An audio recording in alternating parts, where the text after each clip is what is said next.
नमस्कार दोस्तों, बायजूस इंडिया की वन ऑफ द बिगेस्ट एक टेक कंपनी थी इंडियन एजुकेशन सिस्टम में इन 2021, जिसकी मार्केटिंग कैपिटल थी $22 बिलियन, यानी कि 1,65,000 करोड़ रुपीस। बट आज वही कंपनी की वैल्यूएशन सिर्फ $3 बिलियन है। मतलब कि पिछले 2 साल में बायजूस की वैल्यूएशन 85% तक गिर चुकी है। और इसी कारण की वजह से दिसंबर 2023 में बायजूस के फाउंडर ने अपने घर को गिरवी रख के $12 मिलियन का कर्जा उठाया है अपनी एम्प्लॉयज की लास्ट मंथ की सैलरी पे करने के लिए। और उसी के साथ साथ ना ये कंपनी अपने एम्प्लॉयर्स का पीएफ टाइम पे दे पा रही है और ना ही गवर्नमेंट को टीडीएस टाइम पे दे पा रही है। बट सवाल आता है कि ऐसा क्या हुआ बायजूस के साथ, जहां 2020 में बायजूस इंडियन एजुकेशन सिस्टम में रूल कर रहा था और आज वही कंपनी बैंक करप्ट होने के कगार पर आ चुकी है। आज के इस वीडियो में हम बायजूस के बिजनेस मॉडल के साथ साथ ऑलमोस्ट बैंक करप्सी के जर्नी को और उसके रीजन को हम समझने वाले हैं। तो चलिए वीडियो को शुरू करते हैं। तो दोस्तों, हम बायजूस के डाउनफॉल की जर्नी को समझने से पहले उसके ओवरऑल जर्नी को समझते हैं।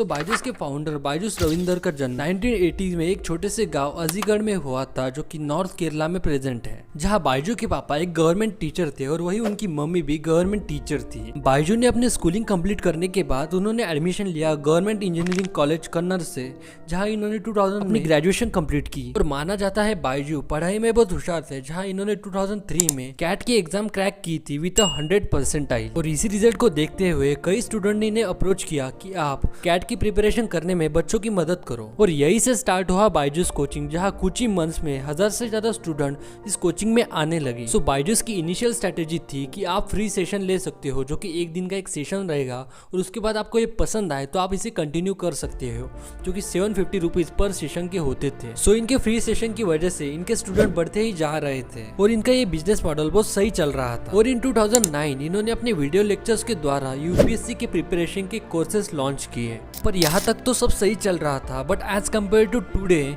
इन 2012 टू 2015 जो इंडियन स्टूडेंट और पेरेंट्स हुआ करते थे वो ऑनलाइन एजुकेशन से इतने फैमिलियर नहीं थे। और इसी प्रॉब्लम को सॉल्व करते हुए बायजूस के फाउंडर ने वर्कशॉप लेने स्टार्ट किए, जिसमें स्टूडेंट को समझाते थे कि ऑनलाइन बहुत अच्छी तरीके से पढ़ सकते हैं। बट बायजू की किस्मत तब बदलती है जब 2012 में मणिपाल ग्रुप के राजन पाई के साथ उनकी मुलाकात होती है, जहां राजन पाई बायजू के सिखाने के तरीके को देख के $8 मिलियन इन्वेस्ट करते हैं बायजूस में। पर उसी के साथ साथ उसमें एक शर्त थी, जहां बायजूस को डिजिटली सिखाना पड़ेगा। और इस इन्वेस्टमेंट के बाद बायजूस ने हाई लेवल एनिमेशन और कॉन्सेप्ट और रियल लाइफ एग्जांपल के द्वारा टॉपिक को समझाने की कोशिश की स्टूडेंट्स को। और 2015 तक बायजूस ने सभी क्लासेस को कवर करना स्टार्ट किया अपने एनिमेशन कंसेप्ट के द्वारा। और इसी डिजिटल रिवॉल्यूशन की वजह से इन जून 2015 सिक्योर कैपिटल इंडिया ने इन्वेस्ट करे $25 मिलियन इन बायजूस।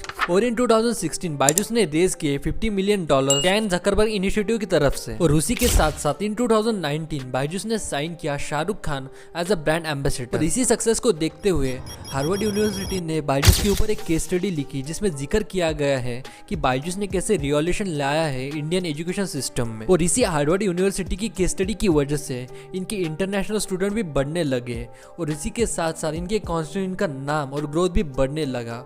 और इन 2018 बायजूस इंडिया का फर्स्ट एकटेक यूनिकॉर्न स्टार्टअप बनता है। यूनिकॉर्न स्टार्टअप का सिंपल सा मतलब है कि एक ऐसी कंपनी जिसकी वैल्यूएशन $1 बिलियन यानी कि 8,000 करोड़ से ज्यादा हो। यहाँ तक तो सभी ठीक था, but in 2019 all over world में आता है कोविड-19 और यहाँ से ही इंडियन स्टार्टअप की लॉस की शुरुआत स्टार्ट होती है, जिसमें से एक स्टार्टअप था बायजूस। बायजूस के ऑलमोस्ट बैंक करप्सी के रीजन को समझने से पहले हम समझ लेते हैं कि बायजूस के आज के हाल क्या है। तो बायजूस के 3 बोर्डिंग मेंबर्स और ऑडिटर्स रिजाइन कर चुके हैं कंपनी। उसी के साथ साथ उनके 1200 से ज्यादा एम्प्लॉयर्स कंपनी छोड़ चुके हैं और जो भी एम्प्लॉयर बचे हैं उनकी सैलरी देने के लिए जो भी बायजूस के फाउंडर बायजूस रविंदर है वो अपने घर को गिरवी रख के उसकी सैलरी पे कर रहे हैं। और उसी के साथ साथ as per report company 100 of crore के लॉसेस में है। और मोस्ट इंपोर्टेंट, जहां इस कंपनी की वैल्यूएशन 2 साल पहले $22 बिलियन थी, वही आज इस कंपनी की वैल्यूएशन $3 बिलियन से भी कम है। और ये अभी की कंडीशन है बायजूस की, बट इसी कंडीशन की वजह से बायजूस की रेपुटेशन गिर रही है। According to the Hindu Frontline, Byju's के सेल्समैन स्कूल, मॉल, टेम्पल्स तक अपने कस्टमर को ढूंढने जाते हैं, जहां इनके एक सेल्स एसोसिएट ने कहा है कि हमने एक चाय वाले को कन्फ्रेस किया था कि आपके बच्चे को अच्छी एजुकेशन और अच्छी जिंदगी चाहिए तो आप इस कोर्स को खरीदिए, जिस रीजन की वजह से आपकी एजुकेशन अच्छी होगी। और उसी के साथ साथ according to the the Hindu Frontline, Byju's के एक सेल्समैन ने कहा है कि उनके ऊपर प्रेशर डाला जाता है कंपनी के द्वारा उनकी वीकली टारगेट को कंप्लीट करने के लिए। जो कंप्लीट नहीं हुआ तो उनको कंपनी से फायर कर देंगे और इसी रीजन की वजह से कंपनी के लॉसेस के साथ साथ उनकी रेपुटेशन भी गिर गई है। और वही इस कंपनी के रेवेन्यू की बात की जाए तो 2016 में इस कंपनी का रेवेन्यू था 110 करोड़ रुपए। वही 2018 में इस कंपनी का रेवेन्यू था 500 करोड़ रुपए और वही 2021 में इस कंपनी का रेवेन्यू था 2709 करोड़ रुपए। और वही फाइनेंशियल ईयर 2023 में इस कंपनी का रेवेन्यू था 3570 करोड़ रुपए। और वही इनके लॉसेस की बात की जाए तो 2016 में इनके लॉसेस थे 49 करोड़ रुपीज, वही 2018 में 37 करोड़ रुपीज, वही 2019 में 8.82 करोड़ रुपीज और वही 2020 में इनके लॉसेस थे 4588 करोड़ रुपीज। और वही फाइनेंशियल ईयर 2022 में इनके लॉसेस थे 2253 करोड़ रुपीस। जाहिर सी बात है आप जानना चाहेंगे कि बायजूस के साथ ऐसा क्या हुआ जिस रीजन की वजह से ये कंपनी इतने बड़े लॉसेस में चल रही है। सो इसके पीछे का सबसे पहला रीजन है कॉम्पिटिटर्स। दरअसल इन 2019 कोविड इंडिया में आता है और तभी से स्कूल और कॉलेजेस बंद होते हैं और यही से राइज होता है ऑनलाइन क्लासेस का एरा। और तभी से कई कंपनीज का राइज होता है ऑनलाइन क्लासेस के लिए, जहां बायजूस मेन कॉम्पिटिटर थी। सो कोविड के वक्त एक टेक स्टार्टअप का मेन फोकस था जेईई और नीट की प्रिपरेशन करवाना। सो बायजूस के 2 साल के जेईई और नीट के प्रोग्राम की फीस थी 1,35,000 रुपए और 1,35,000 रुपए इंडियन ऑडियंस के हिसाब से बहुत ज्यादा होती है। बट 2019 से पहले बहुत से लोग इस कोर्स को खरीद रहे थे because of a no choice. दरअसल इंडिया में क्वालिटी एजुकेशन की बहुत कमी है और 2019 तक इंडिया में एक ही चॉइस थी जो कि थी बायजूस। बट 2020 में जैसे ही कोविड इंडिया में आता है एक नई एकटेक कंपनी एंटर करती है इंडियन एजुकेशन सिस्टम में जिसका नाम है फिजिक्स वाला। और जैसे ही ये कंपनी इंडियन एजुकेशन सिस्टम में एंटर करती है ये बहुत फैसिनेटिंग रिवॉल्यूशन लाती है इंडियन एजुकेशन सिस्टम में, जहां बायजूस के 2 साल के जेईई और नीट के प्रिपरेशन की फीस होती थी 1,35,000 रुपए और वही फिजिक्स वाला ने 2 साल की प्रिपरेशन की फीस कर दी सिर्फ 8,000 रुपए। और इसी हाई प्राइसिंग की वजह से बायजूस की सेल्स गिरने लगे और वही फिजिक्स वाला के यूजर्स और कस्टमर्स बढ़ने लगे। सेकंड रीजन है मार्केटिंग बजट। दरअसल बायजूस का ओवरऑल एक्सपेंडिचर एफआई ईयर 2021 में था 7,027 करोड़ रुपए, जिसमें टीचर फीस, एम्प्लॉयर फीस और प्रमोशन और सभी टाइप के एक्सपेंडिचर आते थे। बट वही शॉकिंग बात इसमें ये थी कि 7,027 करोड़ में से इन्होंने करीब 2250 करोड़ रुपए अपने मार्केटिंग पे लगाए हैं, जो कि ओवरऑल एक्सपेंडिचर के 32% होते हैं। थर्ड रीजन है एक्वायरिंग कंपनीज।